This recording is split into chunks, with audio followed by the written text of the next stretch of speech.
Oh my God, what a beautiful day, what a beautiful class. We love you guys. I am here today at the gracious invitation of President Price and the Duke Board of Trustees because after spending 4 years at what is considered one of the finest institutions of higher education in the world, they apparently feel that perhaps some light entertainment will get you all to the final realization, you know, I think I've really had enough of this place. Let's bring in a comedian. Let's bring the sophistication and erudition of the Duke experience down a couple notches. And I thought maybe that does make sense. Maybe the thinking was what we really want is to just get these kids the hell out of here. What would give them that last final push? Because what you might not be fully aware of is that the entire time you have been at this wonderful university, we have been meeting and talking to other kids that we would like to replace you with. Not because we weren't happy with you, not at all. You have been great. It's just, you know, we wanted to see what's out there. I don't want to say exactly how many kids we talked to. It's roughly this many. And we met a lot of wonderful kids, a lot. Was there a time when we were thrilled to have you come here to learn, grow, and flourish? Of course there was. That time has passed. We do offer graduate programs in a number of different disciplines if you and your parents want to stall your ultimate uselessness for a few more years. I can't imagine how sick you are of hearing about following your passion. I say, the hell with passion. Find something you can do, that would be great. If you try something and it doesn't work, that's okay too. Most things do not work. Most things are not good. You know this already from your short lives. You leave the house, you come back. How was pieing hard? It was okay. That's why everyone tries so hard to get in here. Duke actually is really good. The school is the square handicap button that opens the broadhead doors to your life. Unless it's those heavy wooden doors at the West Union, those will kill you. Let go of this idea that you have to find this one great thing that is my passion, my great passion, with your shirt torn open and your heaving pec muscles. It's embarrassing. Just be willing to do your work as hard as you can with the ability you have. We don't need the heavy breathing and the outstretched arm from your passion. It makes coworkers uncomfortable in the cubicle next to you. Find fascination. Fascination is way better than passion. It's not so sweaty. I will give you my 3 real keys to life, no jokes in this part. Okay, they are, number 1, bust your ass. Number 2, pay attention. Number 3, fall in love. Number 1, you obviously already know whatever you're doing. I don't care if it's your job, your hobby, a relationship, getting a reservation at M Sushi. Make an effort. Just pure, stupid, no real idea what I'm doing here effort. Effort always yields a positive value, even if the outcome of the effort is absolute failure of the desired result. This is a rule of life. Just swing the bat and pray is not a bad approach to a lot of things. Number 2, pay attention. If you're in a small submersible that looks like a giant kazoo and going to visit the Titanic, 7 miles down at the bottom of the ocean, and the captain of the vessel is using a Game Boy controller, pay attention to that. What are you checking out down there? Oh, I see what happened. This ship sank. Now I understand why it never made it into port.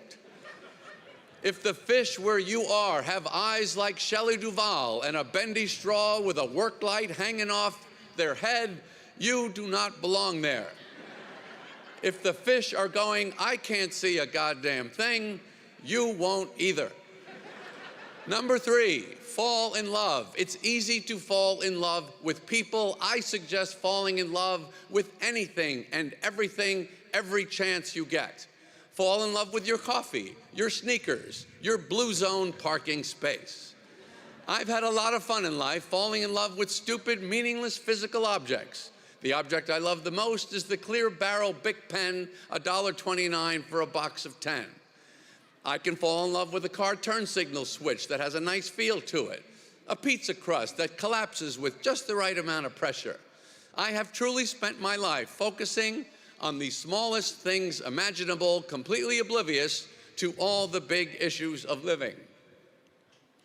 Find something where you love the good parts and don't mind the bad parts too much.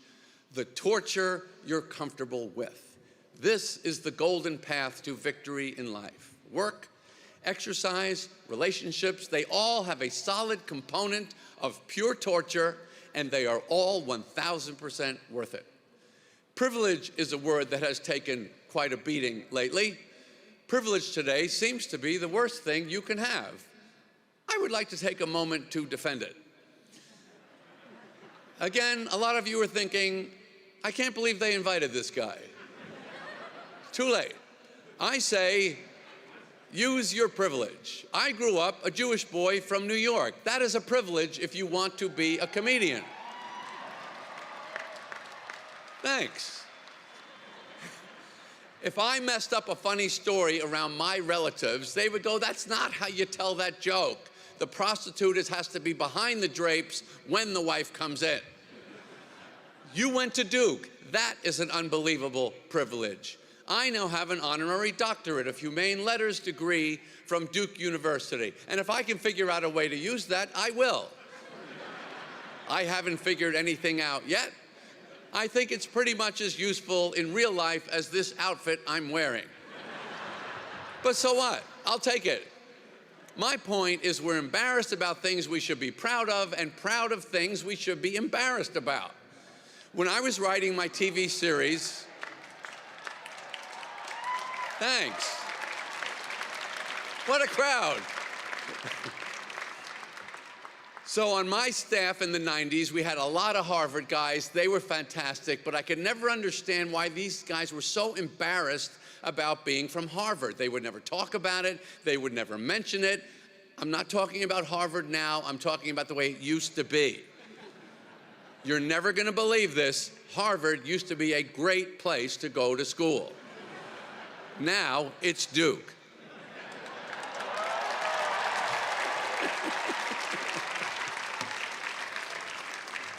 You didn't fake your fabulous education. You earned it. Be proud of it. Don't just drop it on people right before you serve in pickleball. Okay, Duke 24 coming at you. But if it comes up, if someone asks, don't say it looking down, stubbing your toe in the dirt. When someone asks, where'd you go to school? You say, I went to Duke. Watch them take that uncomfortable, hard swallow. AI, on the other hand, is the most embarrassing thing we've ever invented in mankind's time on Earth. Oh, so you can't do the work. Is that what you're telling me? You can't figure it out? This seems to be the justification of AI. I couldn't do it. This is something to be embarrassed about. The ad campaign for ChatGPT should be the opposite of Nike. You just can't do it. Making fake brains is risky. Frankenstein proved that. He was so dumb, he thought a monster needed a sport jacket. It's not a wine tasting. We're terrorizing villagers. No one's going to tell you, I'm sorry, Mr. Stein, it's jackets only this evening. What I like is we're smart enough to invent AI, dumb enough to need it, and still so stupid we can't figure out if we did the right thing. Making work easier, this is the problem. So obsessed with getting to the answer, completing the project, producing a result, which are all valid things, but not where the richness of the human experience lies. The only two things you ever need to pay attention to in life are work and love. Things that are self-justified in the experience, and who cares about the result? Stop rushing to what you perceive as some valuable endpoint. learn to enjoy the expenditure of energy that may or may not be on the correct path. Now, if you have been at this amazing place for 4 years and still have no idea what you like, what you're interested in, or what you want to do in life, you are the luckiest ones here. Those of you that think you know what you want to do are very likely wrong, and perhaps even overestimating your ability to do it. You have convinced yourself that you know who you are and what's going on in the world. You don't know either. The less secure and confident you feel in the direction, the more surprises and excitement you will have in store. That's good. So the better the job you've done in finding a path for yourself, the more boring and predictable your life is going to be. If you're sitting here today completely confused, feeling lost, adrift, and totally abandoned, you might even be a G. I say, congratulations. You win the Duke Commencement Ceremonies of 2024. You are about to go on a hell of a ride. About work, you know how they always say nobody ever looks back on their life and wishes they spent more time at the office? Well, why? Why don't they? Guess what? Depends on the job. If you took a stupid job that you find out you hate and you don't leave, that's your fault. Don't blame work. Work is wonderful. I definitely will not be looking back on my life wishing I worked less. If that's not how you feel at work, quit. On your lunch break, disappear. Make people go, what happened to that guy? I don't know. He said he was getting something to eat, never came back. The one thing I know about this gang here, you are all worker bees, and I mean that as the highest compliment. I love bees. Beautiful, amazing, elegant society. I made a cartoon movie about bees you may have watched as a child. If any of you felt slightly uncomfortable about the sexual undertones in the relationship between Barry the bee and Vanessa, the florist who saves his life, I would like to apologize for that now. I may not have calibrated that perfectly, but I would not change it. And this is probably the biggest point I would like to make to you here today regarding humor. I'm going to try and reach across a couple generations here to tell you the most important thing I am confident that I know about life. I'm 70. I'm done. You are just starting. I only want to help you. The slightly uncomfortable feeling of awkward humor is okay. It's not something you need to fix. I totally admire the ambitions of your generation to create a more just and inclusive society. I think it is also wonderful that you care so much about not hurting other people's feelings in the 1,000,001 ways we all do that every second of every day. It's lovely to want to fix those things, but, all caps, but, what I need to tell you as a comedian, do not lose your sense of humor. You can have no idea at this point in your life how much you are going to need it to get through. Not enough of life makes sense for you to be able to survive it without humor. And I know all of you here are going to use all of your brains and muscle and soul to improve the world, and I know you're going to do a bang-up job. And when you're done, as I am now, I bet the world, because of you, will be a much better place. But it will still not make a whole hell of a lot of sense. It'll be a better, different, but still pretty insane mess. And it is worth the sacrifice of an occasional discomfort to have some laughs. Don't lose that. Even if it's at the cost of occasional hard feelings, it's okay, you gotta laugh. That is the one thing at the end of your life you will not wish you did less of. Humor is the most powerful, most survival, essential quality you will ever have or need to navigate through the human experience. The other thing I see going on that throws a lot of people, thank you. I was hoping you'd like that part. The other thing I see going on that throws a lot of people off these days is thinking, I've got to make as much money as I can. I personally believe the real game is I want to have the coolest job. When I started out as a comedian, I did not think I was funny. I thought I'm a little funny. Maybe I wouldn't have to be that funny. I just have to be funny enough to feed one person. And I could do that with a loaf of Wonder Bread and a jar of peanut butter. A loaf of bread and some peanut butter. That was my actual plan. That's how you think when you do not have a Duke education. I just wanted to have this super cool job, and cool is a word not easily defined. It's really just whatever you think is cool.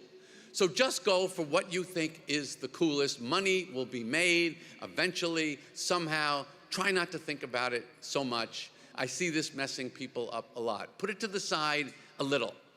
Don't think about having, think about becoming. Having is fine, but focus on becoming.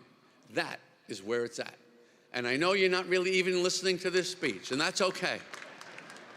I wouldn't either. You're graduating, you're thinking about yourself or timing your mobile order from the Yalla truck. That's all cool. But the one thing I really do care about communicating to you is don't lose your humor. Forget the rest, forget your education, your degree, your privilege. All of you here would do fantastically well without any of it. All of you here, without question, are the best of the best. Just don't lose your humor. It's not an accessory. It's your Stanley Cup water bottle on the brutal long hike of life. And humor is not just for the stress relief or even just the simple fun of laughing, but for the true perspective of the silliness of all humans and all existence. That's why you don't want to lose it. Try to enjoy some of the dumbness of it all. That's the best life advice I can give you. I wish you luck. I wish you love. Thanks for the phony degree and the ridiculous outfit. Go get him, Duke class of 24. Throw the hat up. Let's get out of here. Congratulations.